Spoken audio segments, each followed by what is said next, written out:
What's up mga Bayura? This is Josh, your ID from Bohol, and welcome to another vlog. If you're wondering kung nasaan na naman ako, well, nandito lang naman ako ngayon sa Panglao International Airport because guess what? We're having our first travel for 2026, kaya tara, samahan niyo ako. So pagpasok ko sa airport, napakadaming tao, like legit. And since wala pa yung mga kasama ko, I decided na humanap na lang muna ng upuan while waiting sa kanila. Sobrang daming tao talaga, lalo na sa check-in baggage. Quick check lang sana ako sa mukha ko, but nahiya ako kay kuya sa likod, kaya umupo na lang ako dito while waiting again sa mga kasama ko. So ito yung airport mismo ng araw ng biyahe ko, and this is me. Parang mga 30 minutes na akong naghihintay sa mga kasama ko, ang tagal-tagal.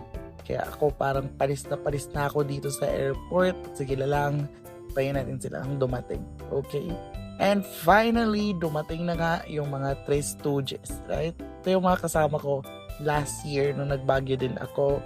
5 kami originally, but ngayon 4 na lang. It's a long story, so hindi na ako mag-share. By the way, sa part na to, nasa departure area na kami and papunta na sa boarding gate namin, which I think is 6 or 7 papuntang Manila. Initially, hand carry lang sana namin yung mga bagahe, but then nagsabi sa Cebu Pack na may self-check-in. So, syempre, nag-go na kami kasi libre yun diba? So, this is us waiting na mag-start na ang boarding process. And while waiting, dahil pretentious kami, nag-iisip na kami sa kung anong TikTok transition yung gagawin namin. And after a few minutes, sinawag na yung group number namin, kaya nag-prep na rin kami. So, this is me after makapasok sa boarding gate. And nakakaya palang mag-vlog, no? Nakatingin sila lahat sa iyo, girl. Pero sige lang, laban alaksan. And by the way, di ko pa pala nasasabi kung saan kami papunta. But we are actually traveling to 3 places. Specifically, Ilocos Norte, Ilocos Sur, and lastly, Baguio for a span of 1 week. And this will not be our first time going to Baguio kasi nagpunta na kami ng Baguio last year. And very excited na bumalik doon. Because again, Baguio, napakagandang place. Finally, nakapasok na rin kami sa eroplano and we're heading towards our seat. Magkatabi lang naman kami, tas yung akin ay 26D. Sa part na to, nagpipigil talaga ako sa kilig ko, girl. Nag-smile ba naman yung flight attendant, tas sabay lingon, Diyos ko Lord. Yun ba yung organic encounter na tinatawag nila? Ito na ba yung sign ko, Lord? Chares. But anyhow, going back, papunta pa din ako sa seat ko kasi medyo malayo-layo yung 26D. To be honest, sa part na to, nahihiya na talaga ako kasi lahat sila nakatingin, girl. Kala talaga vlogger.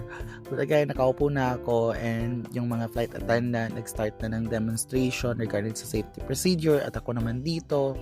Tamang simot-simot lang ng red flower kasi ito lang yung taong nagta-travel pero nahihilo, diba, sa mga air-conditioned vehicles. So after 1 hour, dumating na din kami sa Ninoy Aquino International Airport and this is us waiting na makalabas sa aeroplano. After a few minutes, papalabas na kami nito sa aeroplano. Medyo may pila lang, and to give you some context, more or less 10 minutes kami nag-standby sa loob ng aeroplano because sa pag-international kami naglanding kasi puno yun sa may domestic.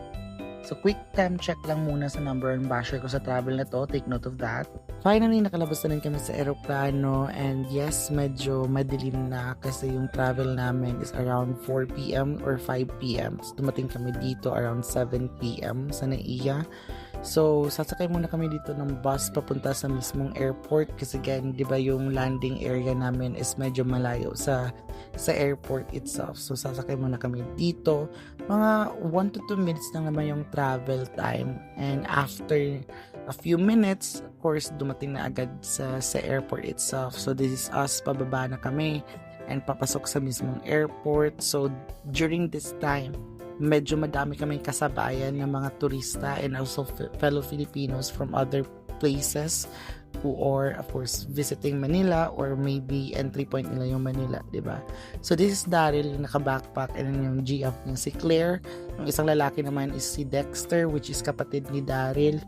Pero tinatawag ko siyang Pokédex kasi basher ko siya. Okay? So here we are.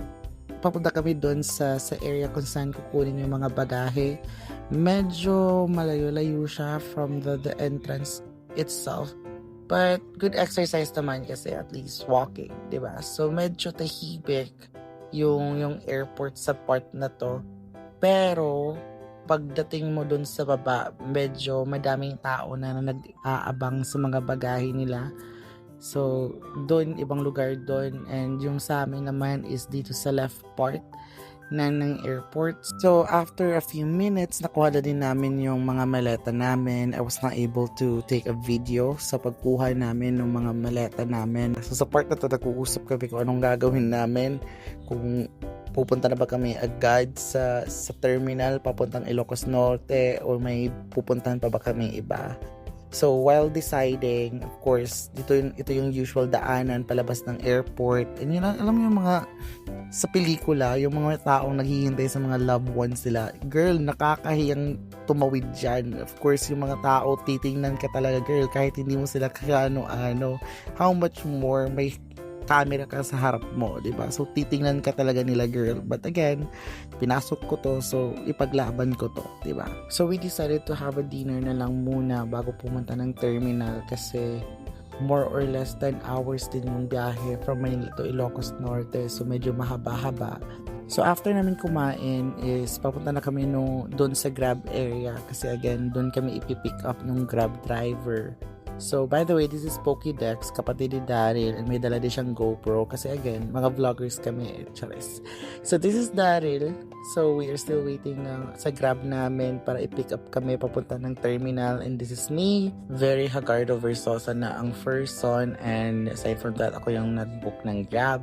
And finally, na-pick up na din kami sa airport after a few minutes. Medyo umuulan pa dito, but good thing naman, nakarating kami ng maayos sa terminal.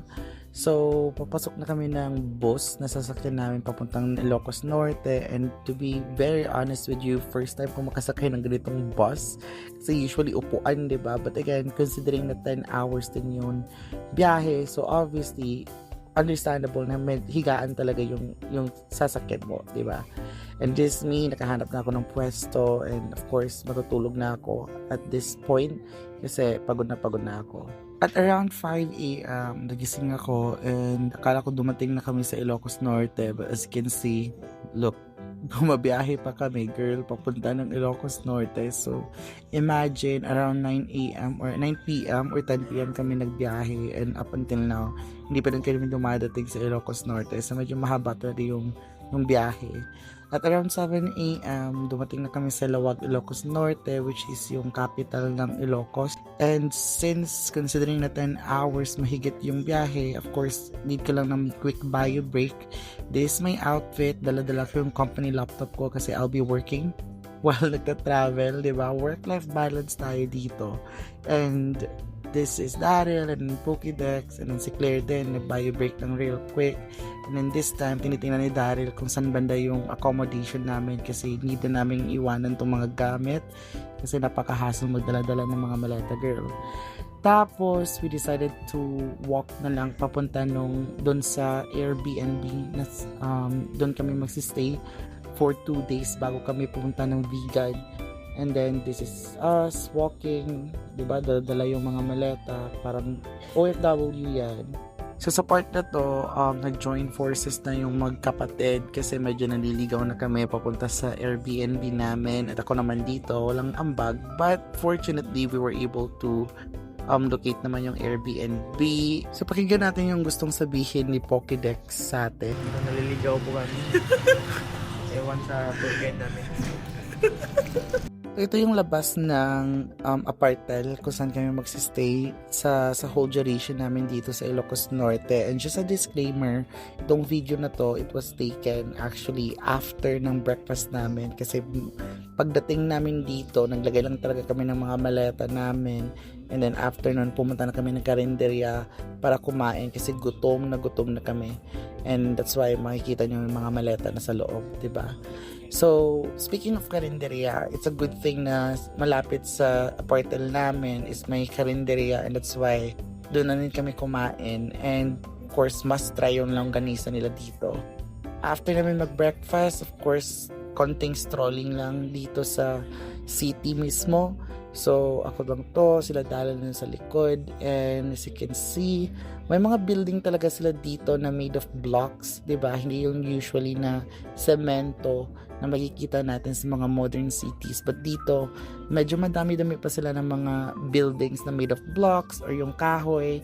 Supposedly, papunta kami sa simbahan, pero na-notice namin na parang ang daming tao. So, parang may event dito, guys. So ang mga taong ito, mga estudyante pala ito ng isang school na nasa mismong gilid ng simbahan. Di ko lang alam kung practice ba ito for their field demo or iba, pero na-remember ko din na may ganito kami way back nung student pa ako. Ano masasabi mo, Pokédex? May school pala dito. So di na lang kami tumuloy sa may simbahan kasi nga napakandami ng tao. Instead, dumiretso na lang kami doon sa famous Sinking Bell Tower dito sa Lawag. To be honest, napakaganda ng tower na to in person at saka napakalaki.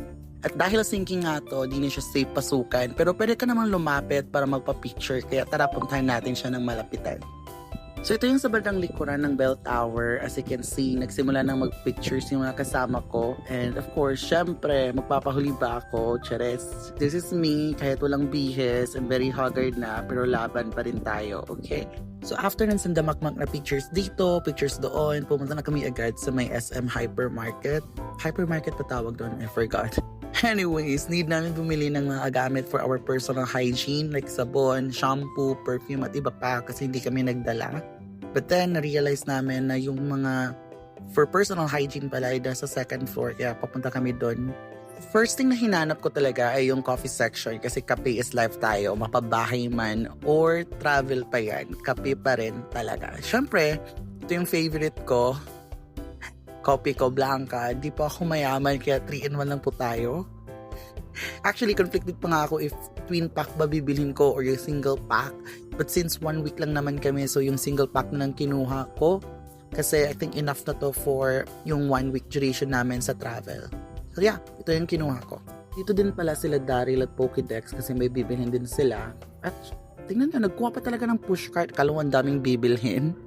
Kumuha na din ako ng perfume, sabon at shampoo. Although di ko na na-video, pero kumuha ko ng mga ganon kasi wala akong mga dinalang ganon. Anong ganon? Diyos ko.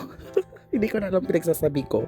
But while walking, of course, nakita ko ng Coca-Cola na mini size. First time ko makakita ng ganito actually, kaya na-amaze ako. And alam naman ng person na very into kape at the same time. Pala cook din ako, girl. Kaya yung buhay ko, Diyos ko. So nagbayad din kami sa mga pinamili namin. And then after nun, of course, umalis na kami. Pauwi na kami dito. And as you can see, ito yung harap or labas ng SM Hypermarket nila. Actually, labas ng market nila is yung City Hall na talaga at yung plaza. And as you can see, ito yung parang munisipyo sa kanila or yung hall ng Lawag City. And napakalaki and napakaganda actually ng City Hall nila. And I think Friday din naman kasi ito kaya hindi masyadong maraming tao. And this is me. Of course, amazed na amazed, diba? Kasi again, di mo naman everyday makakapunta ka ng ibang lugar, di ba? So, ito, papauwi na kami dito and at the same time, ito din, dadaanan din namin to. Hindi ko alam kung anong building to, but ito yung sinasabi ko na yung mga buildings nila dito are actually made of blocks. Hindi yung mga semento or yung sementado na mga building na nakikita natin, di ba? Usually. At this point, tamang tingin-tingin lang kasi di ko sure kung sakto pa ba itong dinadaanan ko papunta sa apartel namin. And di ko na na-video yung pagdating namin sa apartel, pero nagpahinga lang naman ako kasi may trabaho ako at 10 PM. Sa mga di nakakaalam, isa po akong instructional designer ng isang BPO company dito sa Bohol. So, ito ako, back to reality kasi may project akong need tapusin. So, focus lang muna ako sa work ko and I'll see you guys bukas para sa first destination na pupuntahan namin dito sa Salawag. Kaya, stay pretty, make good decisions every day, and I'll see you guys on my next video. Bye-bye!